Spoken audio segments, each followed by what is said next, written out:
And we kick right into this with Swan Creek Monitoring Station ribbon cutting taking place yesterday. And if you didn't have a chance to be out there, we got it for you right now. The USGS, our job is to collect data, turn that data into information, and then give that information to decision makers. So that's what this gauge is really designed to do. We're going to collect information and give it to you guys and let you use that information to manage the landscape the best you can. And we're really hoping that this station can be here well into the future, 10, 20 years from now, and we can see how things are changing over time. And we know that as humans, we impact the landscape, and we're going to be able to measure those impacts here at the station. And so with that information, then the city and the township and other people can make decisions on how best to move forward with progress, development, what have you. And I really want to thank everyone who's been involved in this project. We've had so many people step forward to participate in this, to make this happen. This is going to be really valuable data.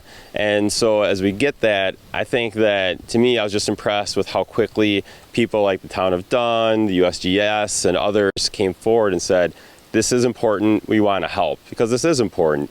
You've seen some of the changes in the environment and the impacts, and this data right here that we're going to collect will really help illustrate that. As we continue to grow and develop in the area, we want to make sure that we're not negatively impacting the environment. It was absolutely my privilege to sponsor the budget amendment that got this funded last year. I am on the Resource Conservation Commission in Fitchburg, and Mike Piper of CARPC came and brought this issue to our attention, and we went into action and we talked to stakeholders, and everyone was on board. Everyone was on board to get this make this happen, and it's honestly one of the best things I've done since I've been here. I'm so proud to be here today.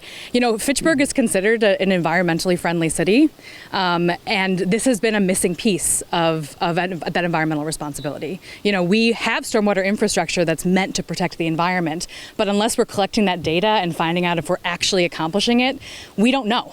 And we can't make decisions as policymakers if we don't have good data. We are very grateful that all these entities came together to put in this monitoring station. It is really a fantastic tool, as Todd mentioned, to measure the water quality and the different parameters that we use to evaluate, any changes that may occur in the Swan Creek watershed, whether it be due to construction, agriculture, or whatever. We're thankful for having this in place, and we really look forward to gathering, using this data to help make sound scientific and engineering decisions on what we do in the future, so we can protect this wonderful watershed that we have out here. 3. I'm cutting? Yeah. Yay! I am honored. I really am. All right, there you have it. We'll get that posted up online for you later today with our headlines. All right, other news, we've got some job openings to tell you about here at the city of Fitchburg. Neighborhood navigator, limited term employee for the planning and zoning department is in. Police chief, still looking for a police chief. Time's running out to get that application in if you're interested in that position.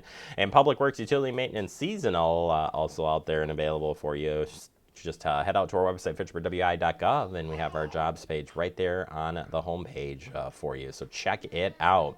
Fitchburg Police Department announces Deputy Chief Matthew Laha for the interim police chief. Yes, it says Deputy Chief Matt Laha has been announced as the city's interim chief for the Fitchburg Police Department effective July 12th. Current Chief Chad Brecklin will be transitioning to a new role as the city administrator.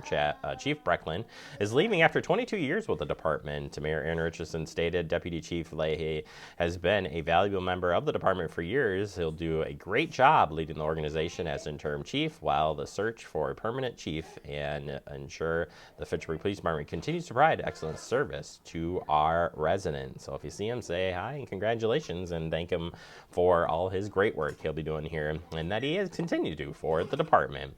All right, looking for a different style of fireworks? I got one for you. Fitchburg Public Library's got this.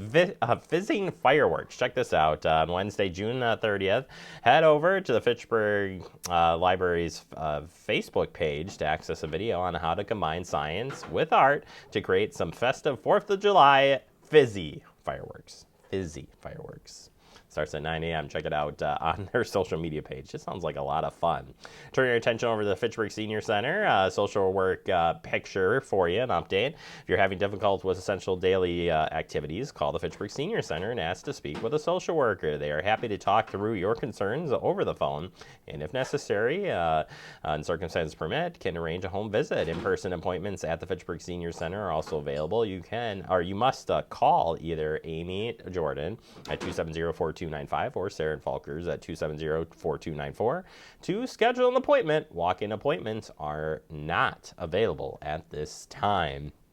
All right, as we close out our headlines, want to remind you this, close before you doze. Yeah, this is part of staying safe out there from our friends at the Wisconsin State Fire Inspector Association, saying closing those doors before you go to sleep can ensure and potentially even save you some damage if there is a fire. What we've learned is during a fire, closed door can make a difference between 1,000 degrees and 100 degrees because you're cutting off the oxygen supply to the fire. So damage can be limited to the space that it's in. Not saying that that's going to change total outcome of it, but in some circumstances, definitely making sure you have your doors closed at night at different parts. I know I live in a tri-level, so I try to close the basement door and the door going between the I don't know, we call it the second basement to our main floor, but either way, it works out really well.